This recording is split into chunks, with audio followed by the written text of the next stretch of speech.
So you're thinking about moving to Durham, North Carolina. Whether you saw an article that Raleigh and Durham tied for #3 best places in the US to live, or maybe you saw another article in the New York Times that stated that Durham was one of the top places for Gen Z to be able to afford homes. Whatever your reason is, this video is going to give you all the essential tips that you need to make an informed decision and decide whether or not Durham is going to be a great place for you. Before we dive in and talk about all the essential things you need to know about moving to Durham, North Carolina, if you're new to my channel, I'm Tamar. I'm your go-to realtor right here in the Triangle area. All my contact information is going to be in the description box below, and don't hesitate to reach out to me if you're thinking about moving here next month or next year. And of course, hit that subscribe button. First, we're going to go over top 3 main mistakes that most people make when they're moving, and it doesn't matter if you're moving to Durham, North Carolina or Mobile, Alabama. Those are going to apply to anyone. And then we're going to dive into 7 specific things you need to know about Durham before you make the decision.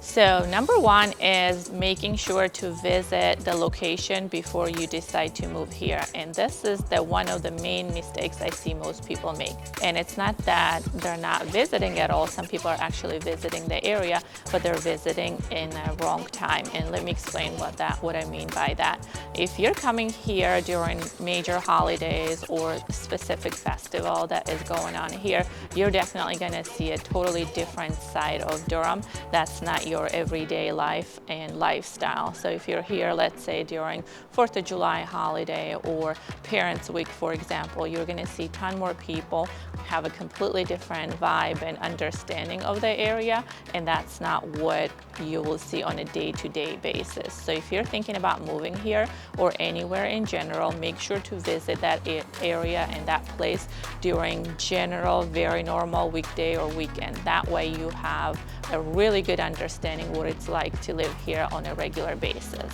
And mistake number 2 that I see most people make when moving to a different area is not having realistic expectations. And that could be price of a home or type of a home. For example, if you're looking for a house with a basement, that is going to be relatively difficult to find it here, as most homes are built on a slab or maybe even have a crawl space.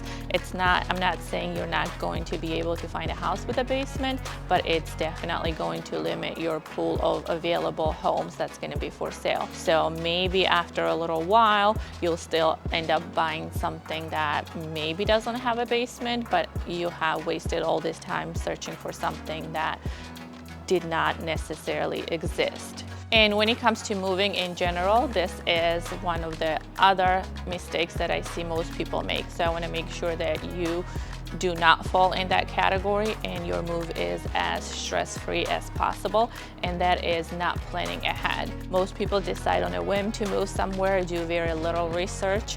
What you need to do is make sure that you do as much research as possible. Connect with people who are locals in that area, whether that would be a realtor or one of your relatives or friends that maybe already lives in that area, and do that at least 6 to 8 months in advance.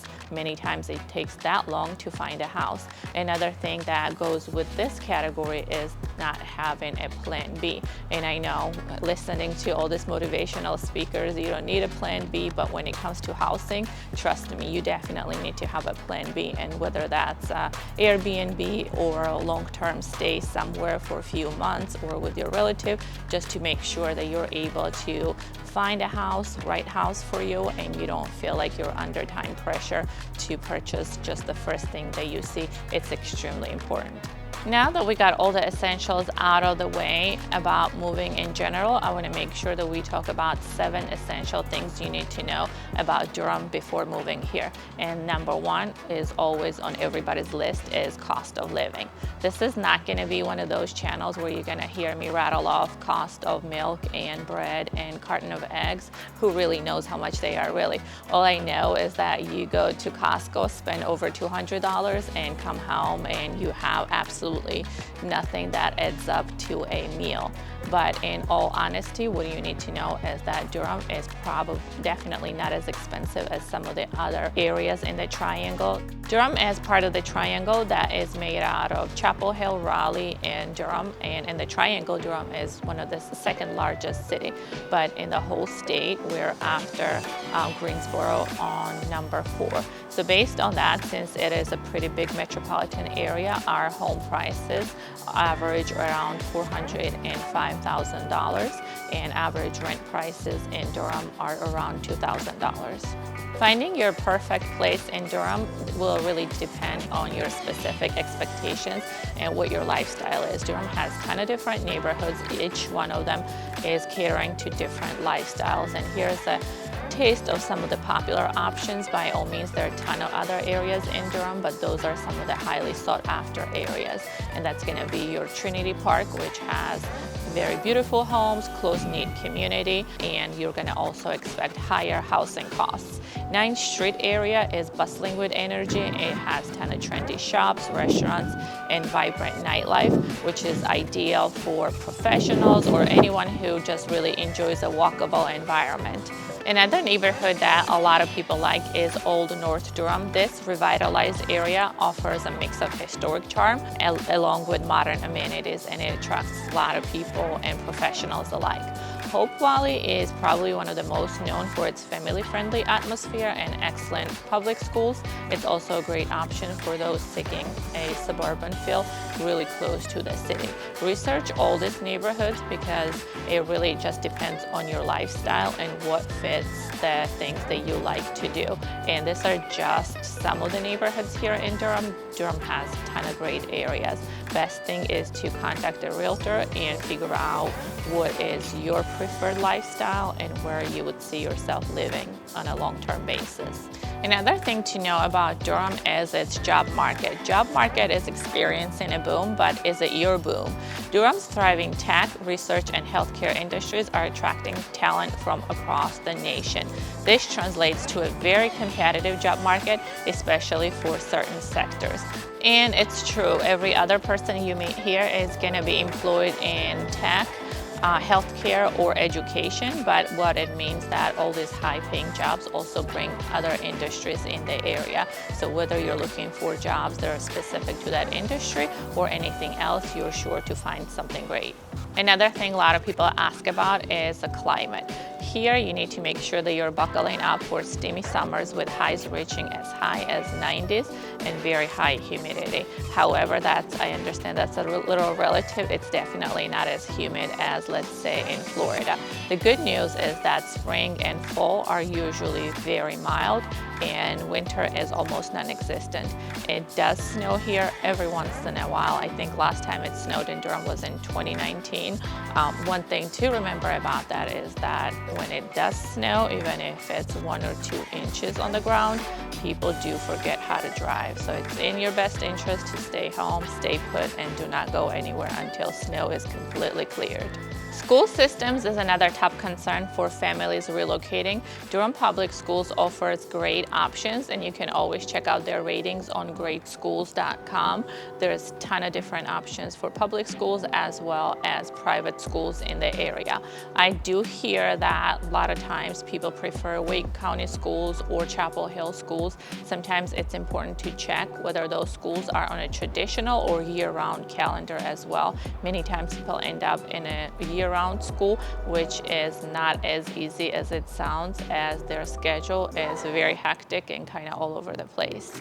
Traffic considerations and transportation is another huge concern. While Durham isn't a huge metropolis, rush hour traffic and congestion can get very frustrating, especially around major arteries like I-85 and I-40. Consider commute time when you're choosing a neighborhood, especially if you are in a job market where you have to be at work every single day. And biking is also becoming increasingly popular, as Durham has dedicated a lot of lanes for bike lanes on some roads and spent a ton of money in the last couple of years making sure that that was integrated into our transportation system. Another thing to consider is that RDU Airport is about 20 to 30 minutes away from Durham, depending on where you're going, and they have a ton of international flights and many direct flights as well. You also have trains which can connect you to major areas like Charlotte and Washington, D.C. Those are going to be nice leisurely trips if that's something that you're interested in taking. It's important to mention that Durham does offer public transportation. There are a lot of buses, but those generally are not going to be your best mode of transportation. In here, you're going to be largely dependent on cars. And during the pandemic, City of Durham drastically cut down on their bus routes, and they're still trying to work on getting some of those back. But you would most likely need to use your own car if you're trying to get somewhere in a timely fashion. And the last thing, point number 7 to consider, is that Southern hospitality with a modern twist. Durham obviously embraces the warmth and friendliness of the South, but it also boasts a very progressive and diverse atmosphere. You need to make sure you're expecting or adjusting your expectations to a slower pace of life compared to some major cities, but you also find a very strong sense of community with residents actively involved in local events and initiatives. Southern pace of life is one of the main concerns that I hear from people who have moved here from major cities, either from New Jersey or New York. You definitely need to be expecting that if you send someone an email, you're not going to get an immediate response. It's going to take 2 or 3 days, but once you adjust to that, I think everything is going to be great from there. I hope this video gave you all the information that you needed to make an informed decision about Durham. We addressed all the major concerns and questions. I think main things to remember are to give yourself enough time to do your research and make a correct decision as far as what areas of Durham best fit your lifestyle. If you follow all these guidelines, I'm sure your move here will be very smooth and stress-free.